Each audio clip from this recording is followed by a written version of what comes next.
ভগবানের কথা শ্রবণ করব, ভগবানের ভক্তের কথা শ্রবণ করব। পুরো ভাগবতম ভগবান এবং ভগবানের ভক্তের কথা দিয়ে ভরিয়ে দেওয়া হয়েছে। ভগবানের শুদ্ধ শুদ্ধ ভক্ত, প্রেমী প্রেমী ভক্ত, তারা কিভাবে ভগবানকে লাভ করেছেন, কিভাবে ভগবানকে উপলব্ধি করেছেন, সেই কথাগুলি এই ভাগবতমের মাধ্যমে বর্ণনা করা হয়েছে। আমরা যার কথা শ্রবণ করতে চলেছি, জগন্নাথ মহারাজের কথা, এই বংশে ভগবান কৃষ্ণ আসেন। এই জগন্নাথ মহারাজের বংশে কিন্তু ভগবান আসেন। আমরা সেই বংশের যে রাজা, তিনি কিভাবে ভগবানের সাক্ষাৎকার, তার গৃহস্থ জীবনে প্রবেশ, গৃহস্থ জীবনে প্রবেশ করার পর বিভিন্ন সমস্যা, বিভিন্ন সমস্যার পর তার জীবনে বৈরাগ্য এবং অবশেষে ভগবানের সঙ্গে তার সাক্ষাৎকার, সেই কথাগুলি ভাগবত কেন পড়ছি, আমরা কেন পড়বো, যে ভক্তরা কিভাবে তার জীবনে ভগবানকে উপলব্ধি করেছেন, কিভাবে ভগবানকে লাভ করেছেন, কিভাবে ভগবানের সান্নিধ্য পেয়েছেন। সেই জন্যই আমাদের ভাগবতকে পড়া এবং শোনা। আর এই ভাগবতম হচ্ছে রসময়ী গ্রন্থ। নিগম কল্পতরু গলিতম ফলম সুখমুখাদমৃতদ্রব সংযুতম পিবতম ভাগবতম রসমালয়ম মুহুরু রসিকা ভবিভাবিকা। এই কল্পবৃক্ষের, বৈদিক কল্পবৃক্ষের এক রসালো ফল এই ভাগবত। সুখদেব গোস্বামী বলছে, দেখো ভাগবতম যতক্ষণ পর্যন্ত প্রলয় না আসে ততক্ষণ পর্যন্ত ভাগবতমকে পান করা উচিত, আর যতক্ষণ পর্যন্ত মৃত্যু না আসে ততক্ষণ পর্যন্ত ভাগবতমকে শ্রবণ করা উচিত। সবাই যদি ফোনটা খোলেন, ক্যামেরা হল অন করলে আমার পড়াতে ভালো লাগে। তো আমরা সেই অপ্রাকৃত দিব্য প্রেম শাস্ত্র, যার মাধ্যম দিয়ে ভগবান প্রসন্ন হয়, যে কথা শ্রবণ কীর্তনের মাধ্যমে প্রভুপাদ লিখছেন যে আমাদের 24 ঘন্টায় ভাগবত কথা শ্রবণ করা উচিত। 24 ঘন্টা কৃষ্ণ কথা, শ্রেণতাং সকথা কৃষ্ণ পূর্ণ শ্রবণ কীর্তন হৃদন্তস্থ অভদ্রাণী বিধুনতি শ্রীশ্রতা। এই কথা শ্রবণ করলে কি হবে?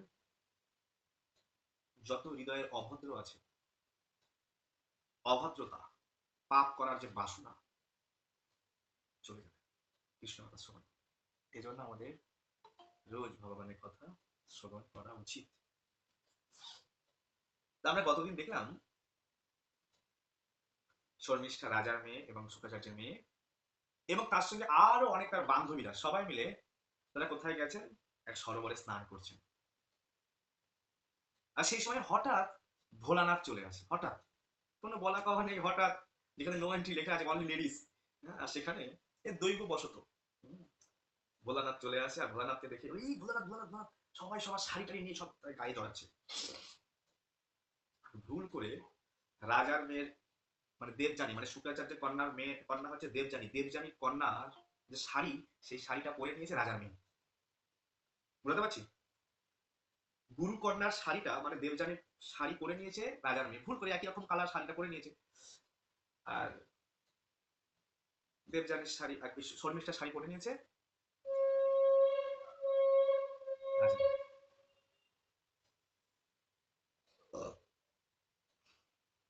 শর্মিষ্ঠা অজানা অজানতি বাসো গুরুপুত্রা সমবয়া। শর্মিষ্ঠা বুঝতে পারেনি যেটা আমার দেবযানীর বস্ত্র, সে না জেনে পরে নিয়েছে বস্ত্রটা। সিয়ম্মত্তা প্রকোপিতা, প্রকোপিতা মানে একদম প্রকৃষ্ট রূপে ক্রুদ্ধ হয়ে গেছে। কে? দেবযানী, ওই গুরুকন্যা এত ক্রোধান্বিত হয়ে গেছে। দেবযানী ইদম অবিব্রত, অবিব্রত বিদ, দেবযানী এবার বলা শুরু করেছে। এবার গুরুকন্যা বলছে, কাকে বলছে? রাজার মেয়েকে বলছে। কি বলছে আমরা শ্রবণ করবো। হ্যাঁ, নায়িকা বলছে সাইড নায়িকাকে, হিরো এক্ষুনি এন্ট্রি নেবে। এখন নায়িকা যদি আমাদের হিসাবে দেখি, তো নায়িকা দেবযানী, সাইড নায়িকা কে? শর্মিষ্ঠা। দুই বান্ধবী ছিল, ঝগড়া শুরু হয়ে গেছে শাড়ি পরা নিয়ে। হ্যাঁ, এবার দেখো দেবযানী বলা শুরু করছে, গুরুকন্যা রাজার মেয়েকে বলা শুরু, কি বলবে আসুন আমরা শুনে নিই। অহ নিরক্ষর, মানে দেখো দেখো দেখো, আরে তোমরা দেখো, আরে বান্ধবী দেখো কি করেছে, দেখো, দেবযানী বলছে। আচ্ছা দাসা, আরে একটা দাসী, রাজার মেয়েকে দাসী বলে দিয়েছে। ওই দেব জানি। এটা কি বলা ঠিক হয়েছে? তো দেখো অশ্বাদাসী এই শর্মিষ্ঠা এই দাস ঠিক দাসীর মতো কর্ম করেছে একটা। হ্যাঁ, ঠিক দাসীর মতো। হ্যাঁ, এই শর্মিষ্ঠার আচরণ দেখো, এই আমার দাসীর আচরণ দেখো। হ্যাঁ, কেমন আচরণ? বলে যেভাবে যজ্ঞের अस्मदार्जं जितोपति सुनिब হবির ধবরে, যেভাবে যজ্ঞের অনেক সময় যজ্ঞে মুখ দিয়ে দেয় কুকুর, মুখ দেয় না, যজ্ঞের হবির সঙ্গে খেয়ে নেয় না অনেক সময়। আমরা দেখেছি বড় ঠাকুরের পুজো টুজো হতো অনেক সময় বাইরে রেখে ঘরে তোলা হবে না, বাইরে রাখা তাহলে কুকুর এসে মুখ দিয়ে দেয়। অনেক সময় পুজো পাঠ করা হচ্ছে বাইরে উঠোনে কোনো একটা যজ্ঞ টজ্ঞ হবে কিছু একটা হবে কুকুর এসে মুখ দিয়ে দেয় না। বলছে সেই রকম আছে যজ্ঞের কুকুর, একটা যজ্ঞের কুকুরের মতো ঠিক করেছে, শিষ্যের অবহেলা করেছে, আমার বস্ত্র পরে নিয়েছে। আরে ভাই কি করেছে, এমন বস্ত্রই তো পরেছে, শর্মিষ্ঠা শাড়িটাকে পরে নিয়েছে, বুঝতে পারেনি তাড়াহুড়োর মধ্যে কি এমন করেছে। দেখো মানুষ ক্রোধের বসে তার নিজের বান্ধবী একই সঙ্গে খেলা করছে, একই সঙ্গে স্নান করছে, কিন্তু এত ক্রোধান্বিত হয়ে গেছে সে তাকে বলছে কুকুর যেভাবে যজ্ঞের হবি খেয়ে নেয় তুমি ঠিক সেভাবে। যখন আমি ব্রাহ্মণ, আরে আমি ব্রাহ্মণের মেয়ে, হ্যাঁ, তুই তো সেই যজ্ঞের হবিষান্ন খাওয়ার মতো তুমি আমার শ্বাস বস্ত্র পরিধান করে নিয়েছো। এইভাবে উল্টা সীতা বলছে। দেখো কি এমন দোষ করেছে যদি আমরা বিচার করি, কি এমন দোষ করেছে শর্মিষ্ঠা, শাড়ি তো পরে নিয়েছে, কিন্তু এত বড় ঘরের মেয়ে হওয়া সত্ত্বেও তার এতটুকু জ্ঞান নেই যে না একটা শাড়ি স্পর্শ করে দিলে কোনো ক্ষতি হয় না। এখনো সেই গ্রামে গঞ্জে দেখা যায় এই আমাকে ছুঁয়ে দিল, ওই আমাকে ছুঁয়ে দিল, এই সুচ হয়ে গেলাম। ওই এত বড় ঘরের মেয়ে হওয়া সত্ত্বেও ওর এই জ্ঞানটা নেই যে ভাই ছুঁয়ে দিলেও কিছু হয় না, ছুঁয়ে দিলেও কিছু হয় না, কিন্তু সে ওই যে ব্রাহ্মণের অভিমানে সে এইভাবে উল্টো সিধা বলতে শুরু করে দিয়েছে। একটা বিবেকানন্দের কথা মনে পড়ে আছে, এক সময় না বিবেকানন্দ দেখছে, বিবেকানন্দের নাম ছিল নরেন, তাই না, নরেন দত্ত নাম ছিল না। তো দেখছে তার বাবা ছিল উকিল, তো দেখছে বাড়িতে অনেক লোক আসে, আগে জানো সে ঠাকুর দ্বারা হুকো খেত, হুকো মানে হুকো বলতে বুঝতে একটা সে মালা থাকবে একটা ডান্ডা থাকবে, করবে খায় না টানে না কি করে জানি না, আমি দেখেছি ছোটবেলায় কেউ দাদুরা খেত। তো লেখা আছে এটা ব্রাহ্মণের হুকো, মানে লেখা আছে মানে 7-8 রকম হুকো সাজানো আছে, চেয়ার পাতা আছে, ব্রাহ্মণ এটা বৈশ্য এটা ক্ষুদ্র এটা এই জাত এটা ওই জাত এটা ওই জাত। বলছে বাবা এগুলো কি, বলছে সব জাত চলে যাবে না, জাত ছোঁয়া লেগে যাবে না। বলছে ও তাই, ওই যে লিখে রেখে দিয়েছি এটা ব্রাহ্মণ খাবে, এটা ব্রাহ্মণের হুকো, এটা ব্রাহ্মণ টানবে, এটা হচ্ছে অমুকের হুকো মানে এটা ওই ছোট জাতের হুকো। মানে বিভিন্ন মানুষ আসে তো, হ্যাঁ, উকিল আসে আর বিভিন্ন জাতের গায়ে গায়ে নাম লেখা আছে এই জাতরাই খাবে এটা অন্য জাত খাবে না। নরেন বলছে তাই তো।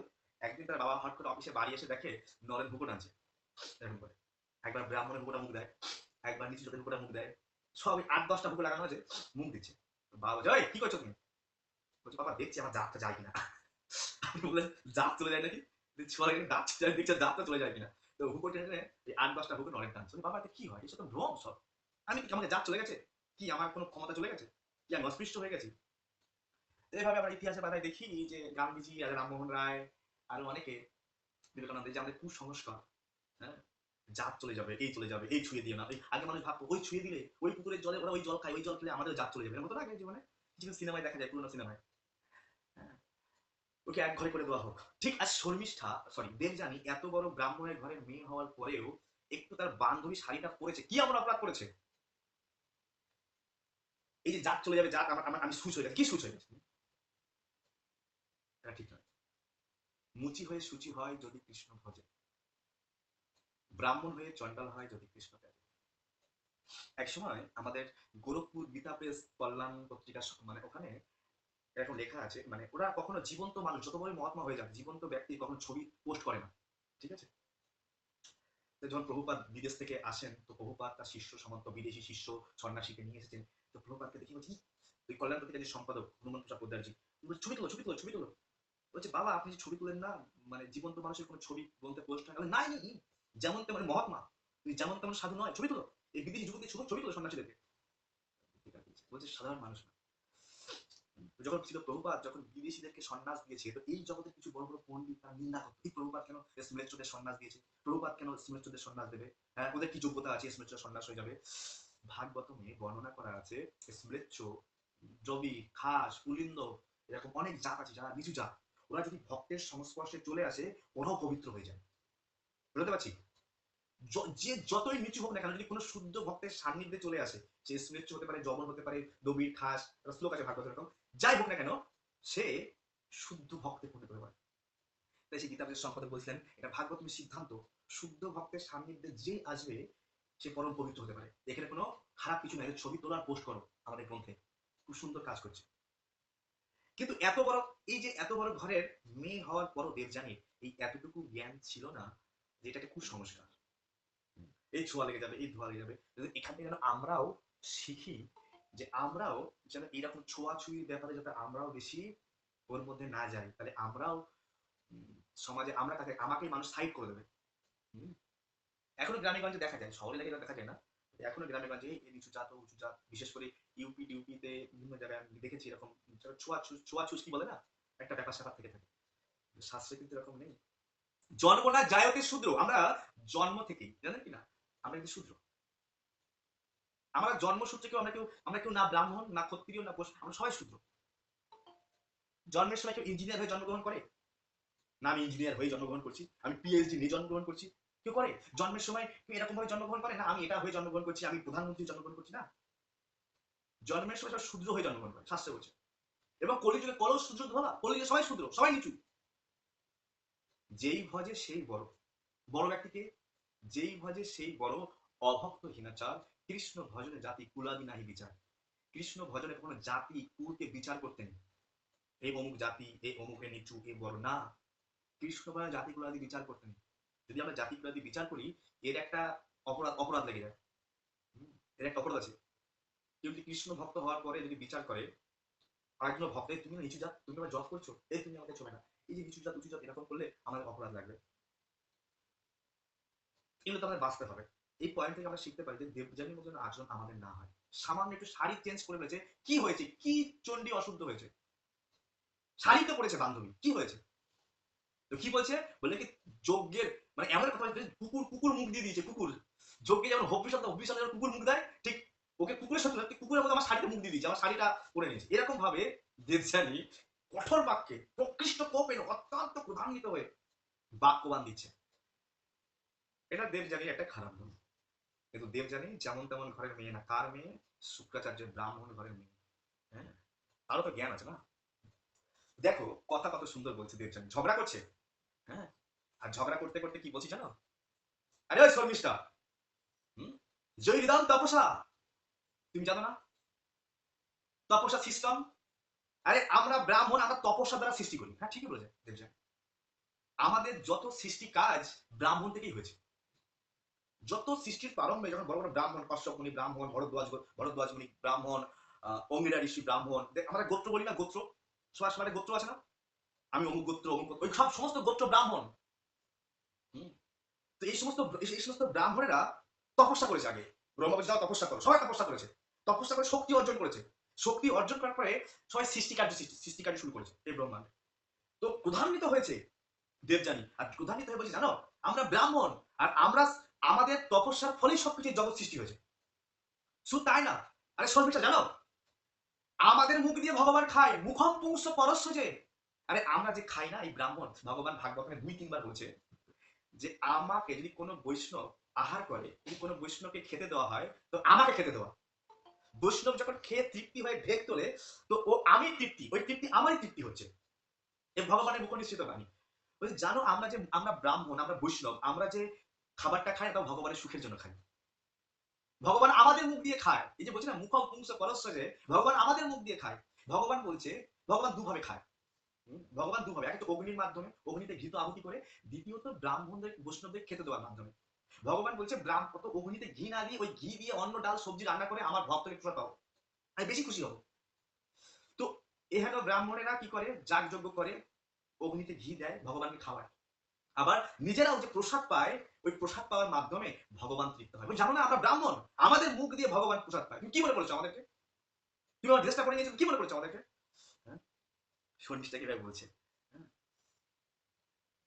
তুমি জানো ধার্যতে জয় গৃহজ্যোতি, বৈষ্ণবের হৃদয়ে সদা গোবিন্দ বিশ্রাম। আরে গোবিন্দ আমাদের হৃদয়ে থাকে, বৈষ্ণবের হৃদয়ে থাকে গোবিন্দ। আমরা ভৃগু বংশীয় ব্রাহ্মণ বৈষ্ণব।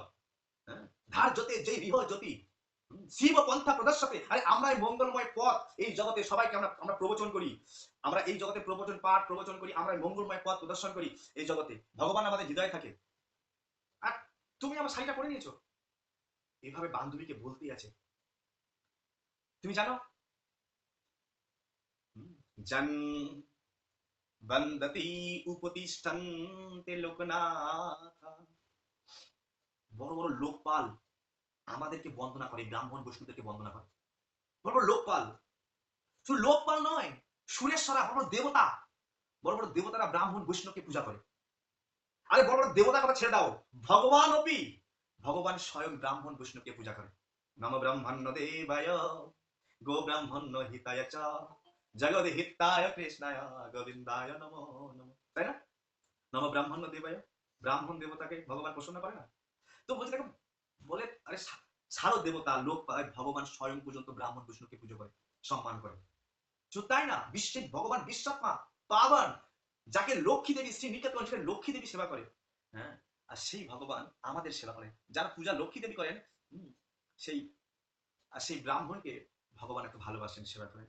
আমরা বিশেষভাবে পূজ্য, আমরা ভৃগবংশীয়। হ্যাঁ, তোমার পিতা তো অসুর, আমাদের শিষ্য। শূদ্রের যেমন বৈদিক জ্ঞানের অধিকার নেই, ঠিক আমার বস্ত্র পরিধান করার তোমার অধিকার নেই। দেখো, দেবযানী এতক্ষণ যে কথাগুলো বলেছে ভগবানের গুণগান গেয়েছে, তাই না? ঝগড়ার মধ্যে দিয়ে চন্দন কাঠ, চন্দন কাঠকে যদি আপনি জ্বালিয়েও দেন, চন্দন কাঠের চন্দনের গন্ধ কিন্তু বেরোবে, তাই না? দেবযানী ক্রোধান্বিত হয়ে গেছে, কিন্তু ক্রোধান্বিত হয়ে কি কথা বলেছে? এই যে শ্লোক, দুটো শ্লোকের মাধ্যম দিয়ে ভগবানের গুণগান গিয়েছে, বৈষ্ণবের গুণগান গিয়েছে। যে ভগবান মানে হয় না, বড় বড় লোকের বড় বড় কথা, তাই না? তো দেবযানী বড় ঘরের মেয়ে, তার সংস্কার অনেক উন্নত, তাই সে যখন কথা বলছে, তার বাণী যেন ভগবানের বাণী বেরিয়ে আসে মন্দির। আর এই কথা শুনে দেখো দেব শর্মিষ্ঠা কি কথা বেরোচ্ছে, মানে বলে না, মানুষ মুখ খুললেই বোঝা যায় যে সেই ব্যক্তি কোন ক্যাটাগরির, সেই ব্যক্তির লেভেল কোন, তার তার সংস্কার কেমন, সে কোন পরিবার থেকে বিলং করে। ঠিক আছে? এবার সুখদেব গোস্বামী বলছে এই কথা শুনে, এবং ক্ষিপ্রন্তি সব শর্মিষ্ঠা, শর্মিষ্ঠা গুরু পুত্রী ভাষত রুষা, সাপের মতো বলছে শর্মিষ্ঠা, সাপের মতো শ্বাস ফেলছে, আর গুরু কন্যাকে বলতে শুরু করে দিয়েছে, আরে ও ভিক্ষুক, আরে ওই ভিক্ষুক, হুম, ভিক্ষাবৃত্তি করে জীবন চলে ভাই তোদের। আমাদের বাড়ি পুজো পাঠ না করলে, দান দক্ষিণা না পেলে ঘরে উনুন জ্বলে না। আর এত বড় বড় কথা, তুই এত বড় কথা, তোর ঘরে যে উনুন জ্বলে না, উনুনটা জ্বলছে আমার বাবার টাকায়। আমার বাবা যদি দান দক্ষিণা না দিত না, তোর ভাই সব আওয়াজ বেরিয়ে যেত। এরকম কথা বলছে। হ্যাঁ, নিজের স্ত্রী জানো না, আত্মবৃত্তম অভিজ্ঞা, তুমি তোমার স্ত্রী জানো না? হ্যাঁ, না জেনে সারা ভিক্ষু, ভিকারি। ও বলেছিল কুত্তি, এই কুত্তি, তুই আমার যজ্ঞের হবিষান্ন খেয়ে গেছিস, আর বলছে ভিখারি, তো বাবা তো আমার ঘরে পড়ে থাকে, আমাদের দরজায় পড়ে থাকে। হুম, তোরা কাক, কাক, কাক জানিস কি করে? ওই গৃহস্থ খেয়ে দিয়ে যা ফেলে দেয় ডাস্টবিনের নোংরা, হ্যাঁ, আর কাক ওই আবর্জনা খেয়ে নোংরা জিনিসকে মুখ দেয়, তোরা কাক। হ্যাঁ, কাকের মতো জীবিকা নির্বাহ করে। গুরু কন্যাকে কাকের মতো বলবে, তোরা কাক, কাক যেমন ডাস্টবিনে আস্তে করে খাবার খায়, ঠিক সেভাবে। এইভাবে যে প্রভুপাল দিচ্ছে, কাকদের কোনো স্বতন্ত্র জীবন নেই, তারা আবর্জনা স্তূপে গৃহস্থদের পরিত্যক্ত ভুক্ত হিসেবে জীবনযাপন করে। হ্যাঁ? তাহলে আমরা দেখতে পাচ্ছি, যখন দেখো দুই বান্ধবী ছিল, কত সুন্দর খেলছিল, একসঙ্গে খেলা করছিল, একটুখানি এলোমেলো ডিসব্যালেন্স হওয়াতে, স্বার্থে আঘাত পড়াতেই দুজনের কত জেদ, আর জেদের মাধ্যমে একে অপরকে গালি দেওয়া শুরু করে দিয়েছে। এখন এই যে একে ভিক্ষুক বলছে, ডাইরেক্ট টাকা পয়সা নিয়ে গালাগালি শুরু করে দিয়েছে, তাই না? ডাইরেক্ট ও, দেবযানীর সংস্কার কত সুন্দর আমরা বিচার করতে পারি, দেবযানী যখন কথাগুলি বলছে, ও ভগবানের কথা বলছে, তো উচ্চ ঘরের মেয়ে, আরে ডাইরেক্ট একদম অ্যাটাক করছে, তোর বাপ তো ভিখারি, আমার ঘরে এসে পড়ে থাকে। হ্যাঁ, তোরা পাঠ ক্লাস করাস আর পুজো পাঠ করিস, দান দক্ষিণ আমাদের থেকে নিয়ে সংসার চলে, উনুন জলে, গ্যাস জলে, ভাতের হাড়ি চলে। এইভাবে অ্যাটাক করাটা কিন্তু শর্মিষ্ঠা ঠিক হয়নি। হ্যাঁ, এইভাবে অ্যাটাক করা শর্মিষ্ঠা ঠিক হয়নি, কারণ অনেক সময় বড় বড় ব্যক্তি কথা বলে, যে সহ্য করে নেয় সেই বড়। তো শর্মিষ্ঠা এই সহ্য করে নেওয়া ছিল, সহন করে নেওয়া ছিল, যে আমার গুরুদেবের কন্যা, যদি কিছু ভুল করে থাকে সহ্য করে নেবো, কিন্তু সহ্য না করে পাল্টা রিয়াকশন, তার মানে আলটিমেট শর্মিষ্ঠা তার গুরুদেবকে কাকের মতো বলে দিল, তোর বাপ তো আমার ঘরে এসে খায় দান দক্ষিণা নিয়ে, তত কাকের মতো জীবনযাপন করিস। বললো না, ডাইরেক্ট গুরুদেবকে বলে দিলাম এভাবে, তো বাপ তো ভিখারি রে, আমার ঘরে এসে পড়ে থাকে। তা আমরা এখান থেকে বুঝতে পারি, দেখো, যদি আমাদের বন্ধুত্ব করতে হয়, বড় ব্যক্তির সঙ্গে বন্ধুত্ব করা উচিত। বুঝা গেল? একটা কথা আছে, আমাদের দাদু বলতো, শিক্ষিত শত্রু ভালো, মূর্খ বন্ধু ভালো না। বলতে পারছি? শিক্ষিত শত্রু ভালো, মূর্খ বন্ধু ভালো না। যে শিক্ষিত ব্যক্তি আপনার সঙ্গে ঝামেলা হয়ে যায়, সে কিন্তু খাতা কলমে যাবে, তাই না? একটা কেস করবে, একটা ডায়েরি করবে আপনার নামে।